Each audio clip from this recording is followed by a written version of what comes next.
الحمد للہ رب العالمین الصلاۃ والسلام علی خاتم النبیین وعلی آلہ وصحبہ اجمعین اما بعد فاعوذ باللہ من الشیطان الرجیم بسم اللہ الرحمن الرحیم قال اللہ تعالی فی سورۃ النساء وَلَن تَسْتَطِيعُوا أَن تَعْدِلُوا بَيْنَ النِّسَاءِ وَلَوْ حَرَصْتُمْ فَلَا تَمِيلُوا كُلَّ الْمَيْلِ فَتَذَرُوهَا كَالْمُعَلَّقَةِ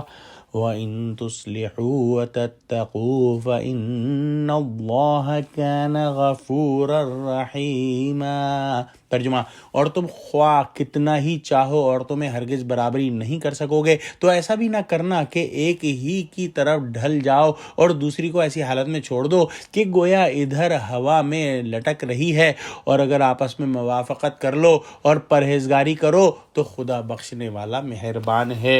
سورہ نساء کی آیت نمبر 3 کے اندر ہم پڑھ چکے ہیں کہ اللہ سبحانہ تعالیٰ نے ارشاد فرمایا تھا کہ اگر تم کو یہ خطرہ ہو کہ دو بیویوں میں مساوات نہ کر سکو گے تو پھر ایک ہی پر اکتفا کرو۔ رسول اللہ صلی اللہ علیہ وآلہ وسلم نے اپنے قول و عمل سے بیویوں میں عدل اور برابری کو نہایت تاکیدی حکم قرار دیا ہے اور اس کی خلاف ورزی پر سخت وعید سنائی ہے۔ حضرت عائشہ رضی اللہ تعالی عنہا فرماتی ہیں کہ رسول اللہ صلی اللہ علیہ وآلہ وسلم نے اپنی ازواج مطہرات میں برابری اور عدل کا پورا اہتمام فرمایا اور ساتھ ہی بارگاہ اللہ سبحانہ تعالیٰ میں عرض کیا کرتے تھے کہ ترجمہ یعنی اے اللہ یہ میری منصفانہ تقسیم اور مساوات اس چیز میں ہے جو میرے اختیار میں ہے، اس لیے جو چیز آپ کے اختیار میں ہے میرے اختیار میں نہیں، یعنی قلبی میلان اور رجحان، اس میں مجھ سے مواخذہ نہ فرمائیے۔ رسول اللہ صلی اللہ علیہ وسلم سے زیادہ اپنے آپ پر قابو رکھنے والا کون ہو سکتا ہے، مگر قلبی میلان کو آپ نے بھی اپنے اختیار سے باہر قرار دیا اور اللہ سبحانہ وتعالیٰ کی بارگاہ میں عذر پیش کیا۔ سورہ نساء کی شروع کی آیت کے ظاہری الفاظ سے بیویوں میں مطلقاً مساوات و برابری کا فرض ہونا معلوم ہوتا تھا، جس میں قلبی میلان بھی مساوات داخل کرنا ہے،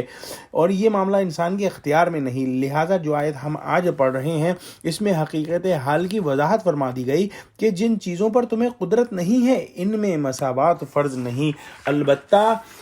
برابری اختیاری معاملات میں ہوگی، مثلا شب باشی، طرز معاشرت اور نفقہ وغیرہ۔ اللہ تعالیٰ نے اس حکم کو اس عنوان سے بیان فرمایا جس سے ایک شریف انسان عمل کرنے پر مجبور ہو جاتا ہے، یعنی فرمایا تمہیں معلوم ہے کہ تم سب بیویوں میں اگر کوشش بھی کرو تو قلبی میلان کے بارے میں مساوات نہیں کر سکتے کیونکہ وہ تمہارے اختیار میں نہیں ہے، تو پھر ایسا نہ کرو کہ پورے ہی ایک طرف ڈھل جاؤ، یعنی قلبی میلان تو اس طرف تھا ہی اور اختیاری معاملات میں بھی اس کو ترجیح دینے لگو، جس کا نتیجہ یہ ہو جائے کہ دوسری عورت درمیان میں لٹکی رہ جائے، یعنی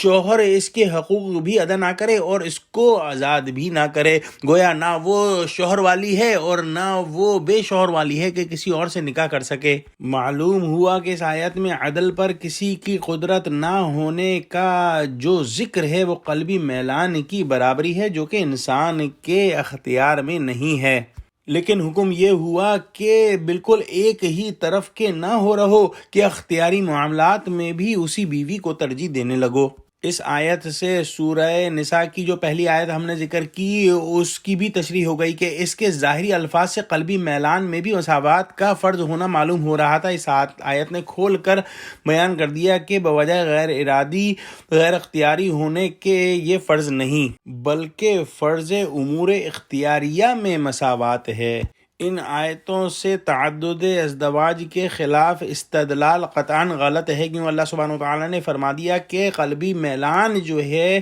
وہ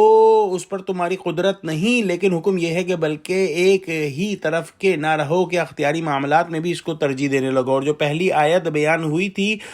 اس میں فرمایا تھا کہ اگر تمہیں خطرہ ہو کہ دو بیویوں کے درمیان مساوات نہ کر سکو گے تو پھر ایک شادی کرو۔ یہ لفظ کھلا ہوا قرینہ اس کا ہے کہ دو بیویوں میں عدل و برابری ناممکن یا اختیار سے خارج نہیں۔ ورنہ اس طویل عبارت کی اور پھر وہ بھی 2 آیتوں میں کوئی ضرورت ہی نہ تھی۔ آخر میں اللہ سبحانہ و تعالیٰ فرماتے ہیں کہ اگر آپس میں موافقت کر لو اور پرہیزگاری کرو تو خدا بخشنے والا مہربان ہے۔ اگر کوئی اپنی 100% کوشش کرے کہ برابری کرنا چاہ رہا ہے لیکن اس کے باوجود کہیں اس سے خطا ہو جائے تو اللہ سبحانہ و تعالیٰ غفور الرحیم ہے۔ دعا کرتے ہیں کہ اللہ ہم کو قرآن کا فہم عطا فرما۔ آمین۔ وآخر دعوانا الحمدللہ رب العالمین۔ السلام علیکم و رحمۃ اللہ وبرکاتہ۔